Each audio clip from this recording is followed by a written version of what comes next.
into another installment of the 94 podcast. I'm Brook, Eddle, joined here by a special guest, a longtime friend of mine, Steven. What's up, Steven? How's it going? You're live on the scene at Williams Arena for the Class A Boys State Championship game between Hills, Beaver Creek, and Janesville, Waldorf, Pemberton. What's going on, Steven? There's 5 minutes left to go in this game before the press conferences start, but it's been all HBC throughout. They've had a great tournament so far, and they brought down the whole crowd. It's been a great tournament. Yep. Any players from HBC that have kind of stood out in this championship game? So both teams have played really well. Hills Beaver Creek ran out to a 32-9 lead at halftime, and it's been going all Hill Beaver Creek the rest of the way. Okay, so they've been kind of in cruise control.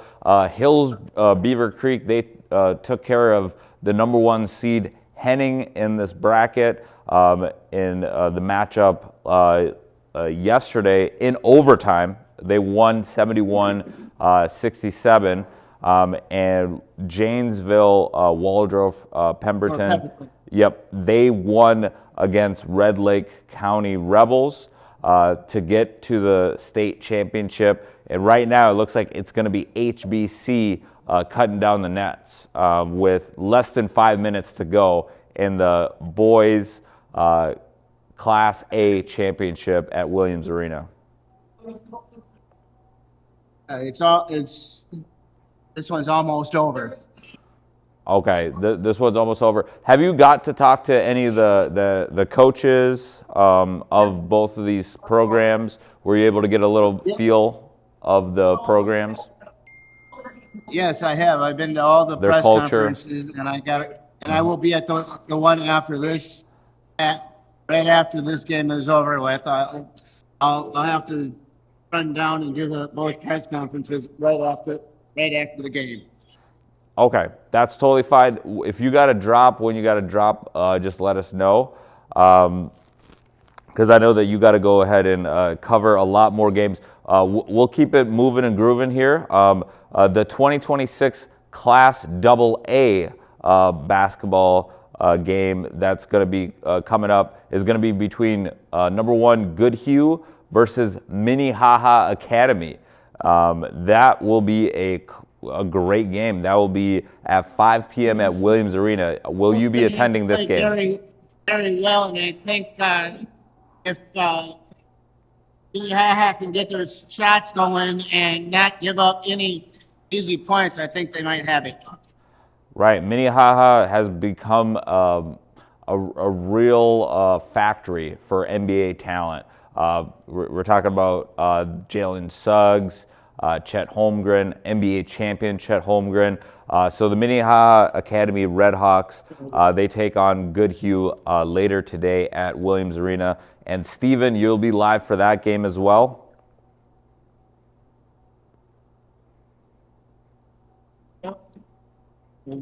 Both teams are emptying their benches now. This one is pretty much over. Gotcha. They're emptying out the benches. It's pretty much over at this point. Okay, moving forward, taking a look at the other state championship games, the 2026 state class AAA boys. Both teams have emptied their benches now, and this one's almost in the door. Gotcha. I just want to preview some of the games that you're going to be at. The AAA boys basketball state championship between Totino Grace and De La Salle. That's starting at 1 p.m. That's the next game, correct?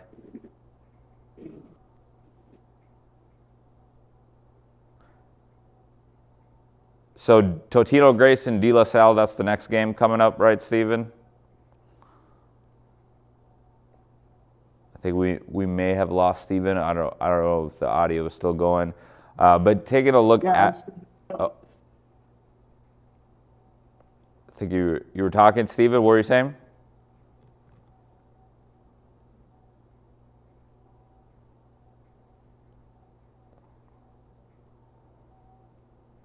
Okay. Yeah, we might be getting some audio difficulties because Steven is in the middle of the barn at Williams Arena. We do appreciate him.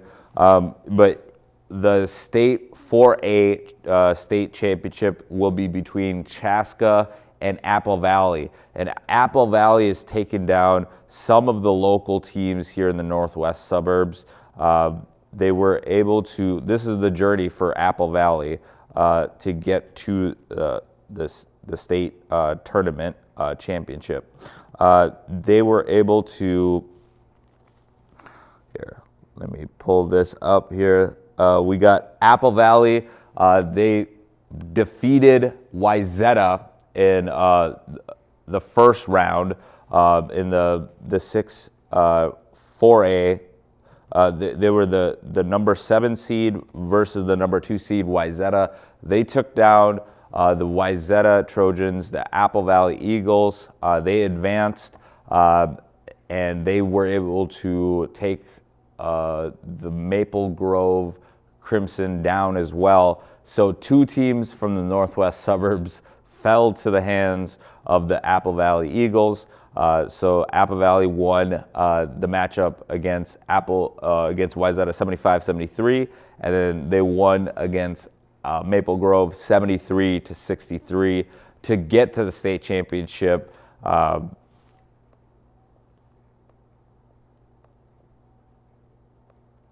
And what we're seeing here on the other side of the bracket, where Chaska, they took on Lakeville South. They won 71-53 in their first round, and then they were able to defeat Tartan 60-51.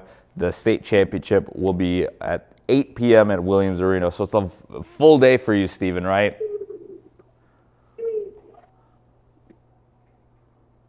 Minute 30 to go, 60-33. Okay, gotcha. 60-33. Did you hear anything that I was saying in regards to the state championship, all the other matchups that are coming up? These are playing hard. Okay. Yeah, it looks like that game is wrapping up. We do appreciate you just giving us a live report on what's going on with the 2026 Thank you. State Class A Boys Basketball Championship.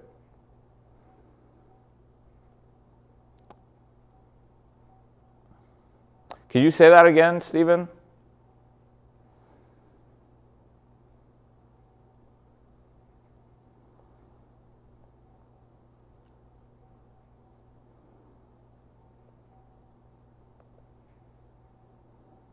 Stephen, do we still got you? All right, it looks like we may have some technical difficulties there. Yeah, we'll get back to Stephen. But yeah, crazy matchups coming up for the 2026 state class 4A. We also got the AAA, the AA, and now the single A is wrapping up. We should be getting a score. We're expecting Hills Beaver Creek to become the state champions. What a story for the Hills Beaver Creek High School. They are in southwest Minnesota. They are head coach Chad Rauch, assistant coach Tyson Metzger. So shout out to them. They have had a season, long season, starting in December and it ends in late March. What appears to be a state championship. What a cool ending for these kids. Just taking a look at some of these kids that are on the roster, a lot of seniors. You're seeing an older high school team maturing to the state championship. They do have a couple of tall kids here. They got I believe Jamin Metzger. He might be the coach's son. He's at 6'5", so you might have to note down that name. He might be going to play some college ball. What was it? 64-33. 64-33 is a running clock. That was the final. 64-33. Correct. Congratulations. I mean, the it was. Yeah, go ahead. It was a good game. Now they're doing all the post-game awards and everything, and then it's off to the press conference. I got you. So big moment for HBC. They capture the state title. They have an enrollment of it's a pretty small school, but it's really cool to see these the Patriots. I believe, correct? The HBC Patriots.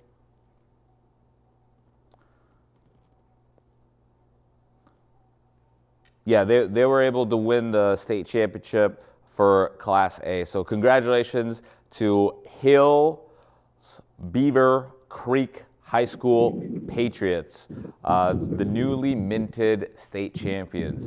Steven, tell me about it though. Like, are you excited for the rest of the tournament coming up? Yeah, I am. I think that it's going to be we had one game, and then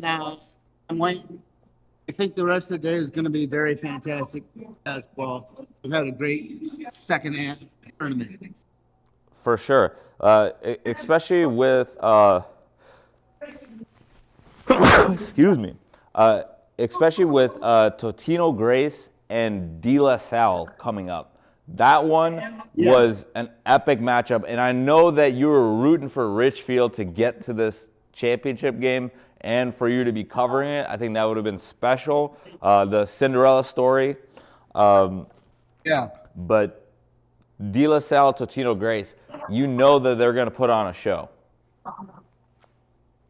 Yeah, it was good. And then, Apple Valley, that's the Cinderella team here, because nobody expected them to get there. And with their two quarterfinal win and the semifinal win, it's just going to be a dogfight out there, I think.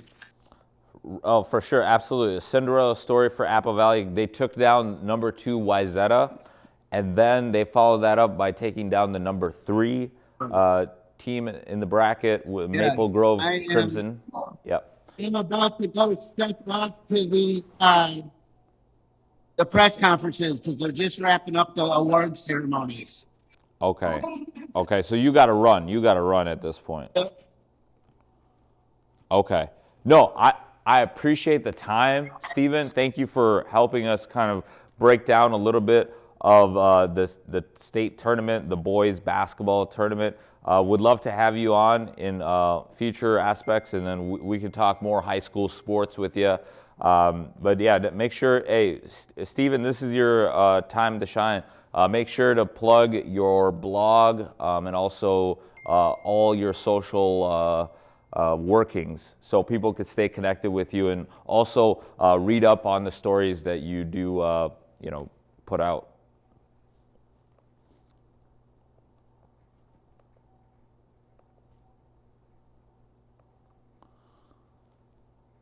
Yeah, I'm looking forward to all the games here. It should be a good matchup for the Minnesota State High School League. Great tournament put on so far, and we know that this, this is a perfect transition to the next topic here. As Steven, Steven, feel free at any point if you got to log off just to take off. That's totally fair. We do appreciate your coverage of the high school state tournament. But it was at Williams Arena, and Williams Arena was electric last week with the Gophers. The Lady Gophers, the Golden Gopher women's basketball team, they made it to the Sweet 16. They were led by Amaya Battle and Mara Braun, the stars for the Gophers basketball team this edition, the 2025-2026. The Gophers were able to make it to the Sweet 16. First time making it to the tournament in about 8+ years. Just a great story for Gophers sports, and just the energy that they were able to capture in Williams Arena. You had PJ Fleck. You also had Medved with the men's Gophers basketball team there. Just a cool story for Williams Arena to be able to have back-to-back home playoff games. The Gophers, in the first round, they were able to take care of the University of Green Bay, and then they followed that up, and then they took down the Ole Miss Rebels to advance to the Sweet 16. Unfortunately, that's where their season ended against UCLA Bruins. But this will be an exciting run for the Gophers to remember and also build on for future seasons to come. What a cool story for this Gophers women's basketball team. Yeah, would love to continue to see where this story goes, because they were the NIT champions last year. A lot of people don't remember those matchups because it's not the March Madness premier tournament, but I know March Madness is heating up. Sweet 16 action last night between UConn and Michigan State. That was a great finish to that game. UConn wins 67-63. Dan Hurley was able to get UConn to rise to the moment. Tom Izzo, just a masterclass, being able to get that team back into it. Just shooting only 35% in the first half, but things did kind of even out in the second half, and it was more of a yo-yo game, in regards to the scoring and being able to also the matchups. And I think that's the biggest thing, is the matchups in a lot of these March Madness matchups are just key in regards to how you're able to move, and seeing how the first night for the Sweet 16, you had Arizona and Arkansas. Arizona blew them out of the water, 109-88. John Calipari, great first year with the Arkansas Razorbacks, but the Arizona Wildcats, they were able to advance to the Elite Eight, just having two great halves. They put those two great halves together. They were able to get the production from Burries, and then I know a great season for Acuff with Arkansas, but Arizona was able to outlast them. Purdue and Texas, this was a barn burner, going back and forth. Purdue wins on a late tip-in against Texas. Texas was the Cinderella here. Purdue the number 2 seed, Arizona the number 1 seed. They played today to decide who will be punching their ticket to the Final Four in Indianapolis. So that will be a huge matchup, especially knowing that Purdue would be going home. It would literally be a home Final Four for Purdue. So that will be a big game that I will definitely be keeping my tabs on. The other game is coming up is a Big Ten Elite Eight matchup between Illinois and Iowa. Iowa was able to take care of another Big Ten school in Nebraska in the Sweet 16, 77-71. Notably, they did take out the defending champions in Florida. The Florida Gators were eliminated by the Iowa Hawkeyes last weekend to get to the Sweet 16. Now Iowa is continuing this storied run. Sage had a great game for them. He had 19 points, 8 rebounds. Nebraska's Sanford poured in 25 points, but it was not enough for the Nebraska Cornhuskers to withstand the Iowa Hawkeyes in the battle in the Big Ten in the Sweet 16 matchup. And then you had the Fighting Illini outlasting the Slamma Jamma Houston Cougars 65-55. Great game by the Fighting Illini. It was a low-scoring first half. They turned it up a little bit more in the second half, winning going away by 10. Illinois takes down Houston to reach the lead 8, and it will be decided between Illinois and Iowa later today. And as we mentioned, UConn beat Michigan State. So a lot of Big Ten schools. That's one common thread here, is a lot of Big Ten schools in this March Madness late in the tournament. You got St. John's and Duke. That was yin and yang. They were going back and forth. And then St. John's, what a storied career for Ejiofor. Zuby had 17 points, 8 rebounds, 6 assists. He's Mr. Do-It-All for St. John's. Rick Pitino falls short. He loses to Duke and John Shire. Duke, the number 1 seed in this bracket. And with the Boozer twins, you had Cameron Boozer leading the way with 22 points. And that's on his average, really. For Duke, that's the common thread. He gets a double-double. He gets 22 points, 10 rebounds. The matchup will be between number 1 Duke versus number 2 UConn for the chance to go to Indianapolis in the Final Four.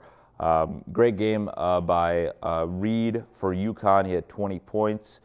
Terrace Reed Jr., he had big moments for the UConn Huskies and really was able to push the tempo late in the game. So both these teams 35-2. This will be an interesting battle of these two blue bloods coming up on Sunday evening for a chance to go to Indianapolis. That'll be a fun game to watch. And Michigan, Alabama, Michigan, Big Ten school advances. They win 90-77. And Tennessee and Iowa State, SEC was able to at least win one of those matchups. Tennessee Volunteers, they continue their Cinderella story. They take out Iowa State. The Cyclones are no more. They are out. They lose 76-62 in the late matchup. Great games by Michigan's Lindbergh. He had 23 points, 12 rebounds, 7 assists. Alabama, valiant effort by Phil On Jr. He had 35 points, 7 rebounds. But the Crimson Tide, they get bounced, roll tide to next season. And the Tennessee Volunteers, they will take on the Michigan Wolverines for a chance to go to their very first Final Four. And Michigan has an opportunity to win the Midwest region by taking on Tennessee. That's coming up on Sunday. But great matchups for Saturday, as we mentioned. Iowa, Illinois, Big Ten, Purdue, Arizona. So the first game is going to be at 5 p.m. That's going to be in Houston.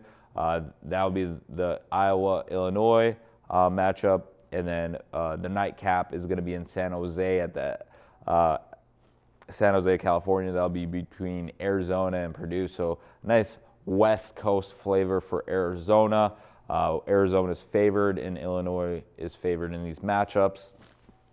And in Sunday's matchups, we're taking a look at the DC regional or the East regional for UConn and Duke. Duke is favored by 5.5. And we have Michigan and Tennessee. No surprise here. Michigan is favored by 7.5 points. Those will be the final games before the Final Four. So that's a really cool setup here. The Elite Eight has definitely not disappointed. So Indianapolis is going to have a great, a great story coming up, and with all the games that are coming up. Also looking at the matchups here with.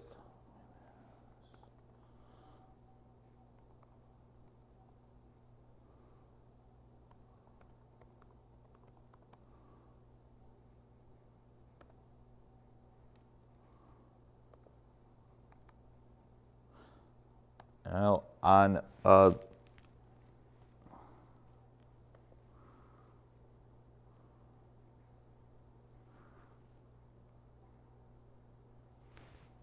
let me see if we can pull up the brackets, because I don't know, there's not too many live brackets, I believe, that are perfect at this point.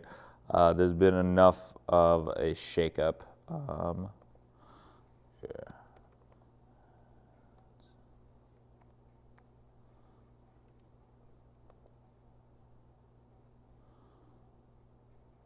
All right.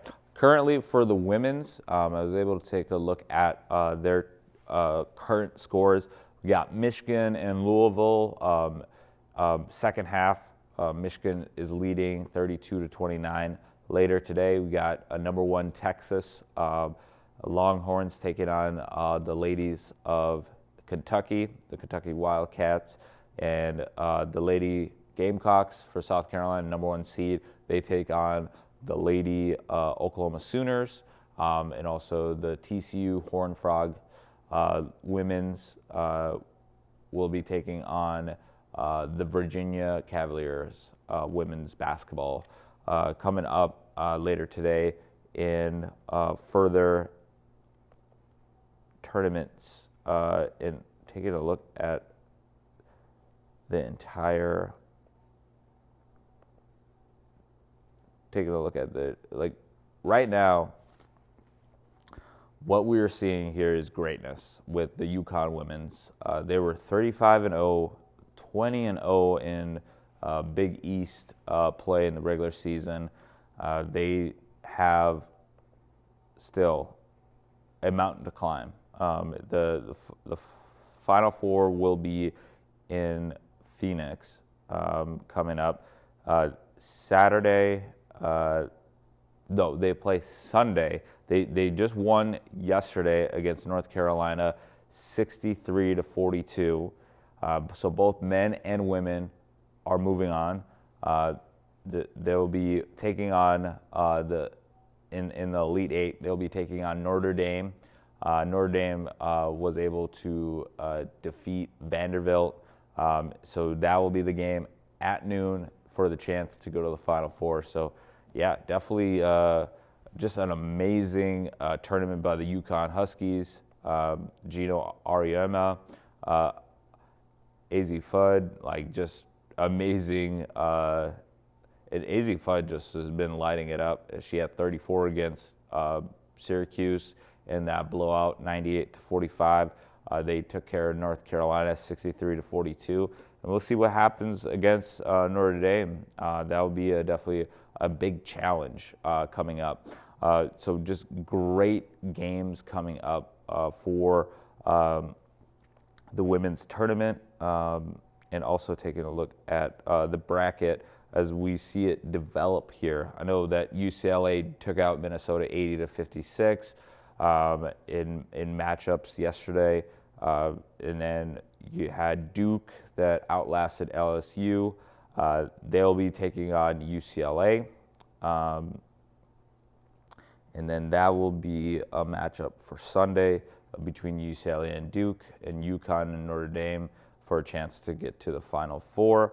And it will be South Carolina, as we mentioned later today, for a chance to get into the Final Four.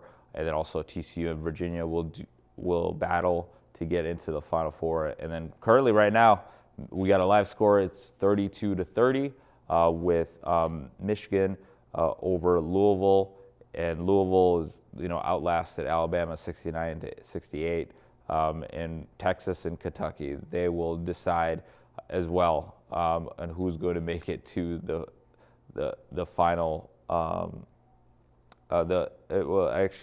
It's coming up to April 3rd for the Final Four coming up for the women's tournament. Great tournament so far, just a lot of upsets.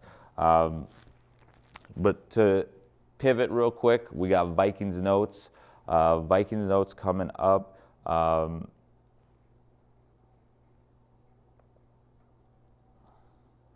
You got Kyler Murray. Kyler Murray with the Minnesota Vikings. The draft is about a month away. You got the number 18th pick. Second round, you got 17th pick. Third round, you got 18th pick again. Third again, you have the 33rd pick.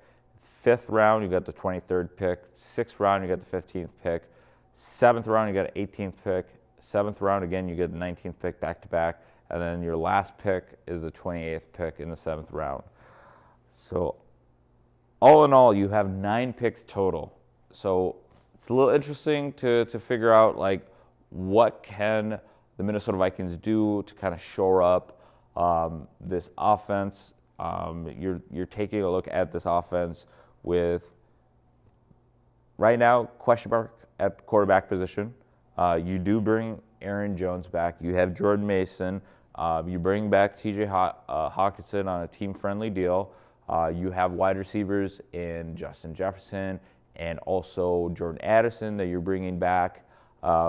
You let Jalen Naylor go in free agency. He signs with the Las Vegas Raiders. And obviously you had the unfortunate passing of Rondale Moore. Mental health is serious topic, and definitely want to recognize how difficult that is for the family and also his teammates. They are human. At the end of the day, it is a life that was lost. So very tough for the Vikings to really take a look at what they have. Coming off the season, you had J.J. McCarthy throw for 1,632 yards, only 11 touchdowns, QBR rating of 39.6. Jordan Mason led the club with 758 yards. He had 159 carries, 6 scores for Jordan Mason. And Justin Jefferson was able to continue his 1,000-yard streak. He had 84 receptions and only 2 touchdowns. So I know Justin Jefferson is ready to really build on, a bounce-back season. The Vikings were 29th at 166.7, 29th in the league. Their rushing yards were 108 yards.3 per game. Points for was 20.2. 26 in the league. That's just not really good enough. That's just really mediocre.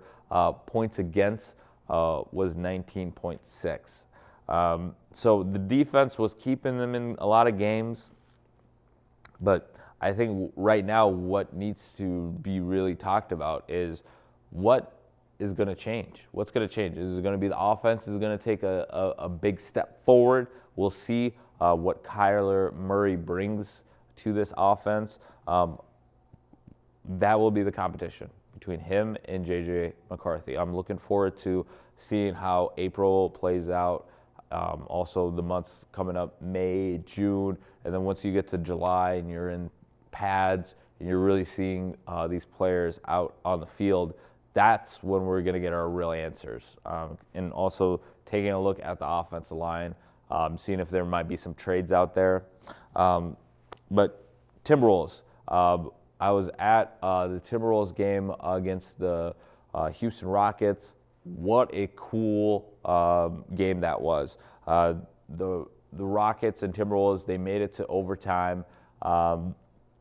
It was, they tied at 95 going into the overtime. The Rockets, they got out to a 13-0 run. They were leading 108 to 95. And at that point, Target Center was kind of filtering out. It looked bleak. In games in those situations, teams are 0 and 180 until this past Wednesday. The Minnesota Timberwolves made it a stat to be 1 and 180. They closed the game out with a 15-0 run. That's never been done, so it was a historic comeback for the Minnesota Timberwolves. They logged 265 minutes against the Houston Rockets and Kevin Durant. I know Ime Udoka, probably broke a couple of whiteboards by the time that they got to the dressing room after this game. It was a frustrating loss. Sagoon, he was able to make some key plays, just not enough plays for the Houston Rockets. Huge game by Julius Randle, Bones Highland, Ayo Dosunmu was out, Anthony Edwards was out. Jaden McDaniels had a big game at the end in key sequences. Mike Conley in a spot start was able to also pour in some big buckets late for the Minnesota Timberwolves. And Dante DiVincenzo hit a 3 to tie it, and the nice jumper by Julius Randle to seal it. And he poured in 24 points. So big win for the Minnesota Timberwolves. They got a big game coming up this afternoon against the Detroit Pistons. No Cade Cunningham, unfortunately, because of the collapsed lung that he had suffered against the Washington Wizards. That will be a game to definitely tune into. The Minnesota Timberwolves are looking the part. They're currently third in the Northwest Division with a record of 45 and 28. They got a couple of tough games coming up. They have the Toronto Raptors, the Indiana Pacers. Again, no Tyrese Halliburton, so they're on a down year. So that's probably the winnable game that you would see right now in the schedule. Tough matchup against the Orlando Magic. The Orlando Magic defeated the Minnesota Timberwolves earlier this month. And the Houston Rockets, they get one more time against these Rockets before the playoffs, and then they close the season against the New Orleans Pelicans at Target Center. So for today, I believe Ayo Dosunmu will be out, as well as Jaden McDaniels and Anthony Edwards. So this one is going to be a tough uphill battle for the Minnesota Timberwolves against the Detroit Pistons, who are going to be at Target Center with a record of 53 and 20. And as we take a look at the full standings, the Pistons are number 1 in the East by a 4-game stretch. I know the Timberwolves beat the Boston Celtics for the first time since 2005 this past Sunday. So that felt like that needed to happen. That was a huge milestone for this team.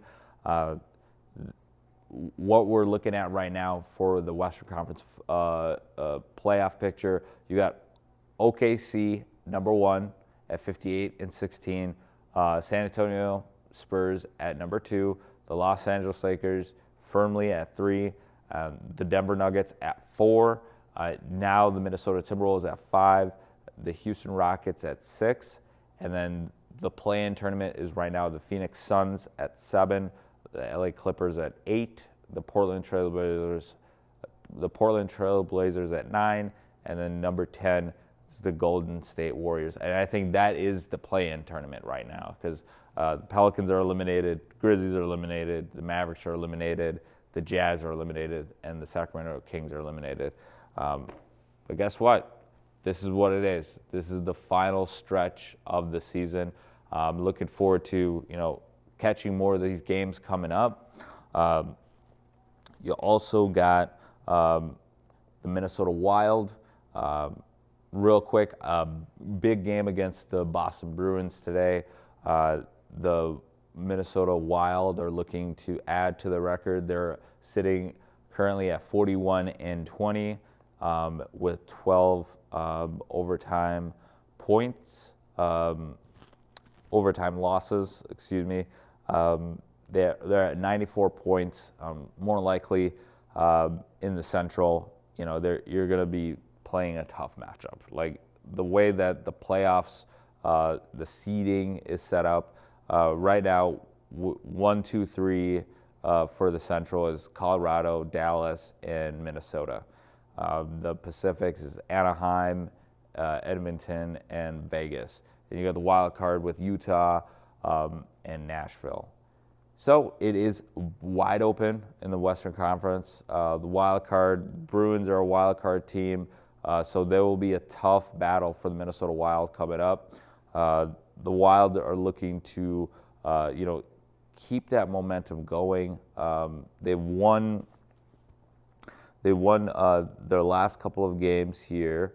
They're on a 4. They won their last game in thrilling fashion against the Florida Panthers with the closing seconds. They were able to hold on after the Panthers had tied the game. And the Minnesota Wild were like, not so fast. We're going to win this game in regulation. They won that game 3-2. So big steps there for the Minnesota Wild. Kirill Kaprizov with 38 goals leading the way. Quinn Hughes with 43 assists. And points total right now, Kirill Kaprizov is at 80 points. We'll see how that translates for the playoffs with, as I mentioned, Joel Eriksson Ek scores a goal with 4.4 seconds. I mean, it doesn't get any tighter than that for a late last second win. So that's a huge momentum boost, really going into it. Because last time at this stage, the Minnesota Wild were at 45 wins. They're currently sitting at 41. Let's see if they're able to have a stronger finish for the last month of the season upcoming. Knowing that they're in the third, they're more likely not moving past the third with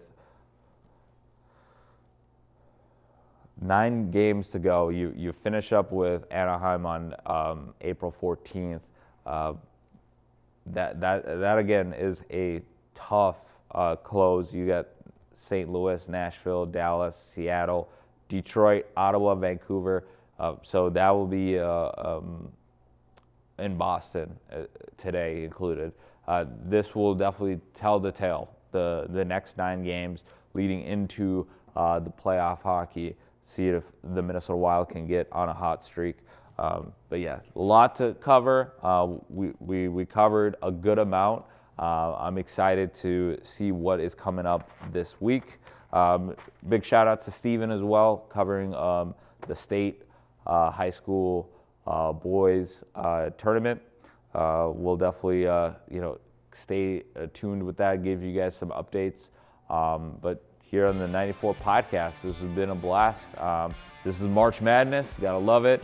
It's just been amazing to get you guys, some live coverage of the state tournament.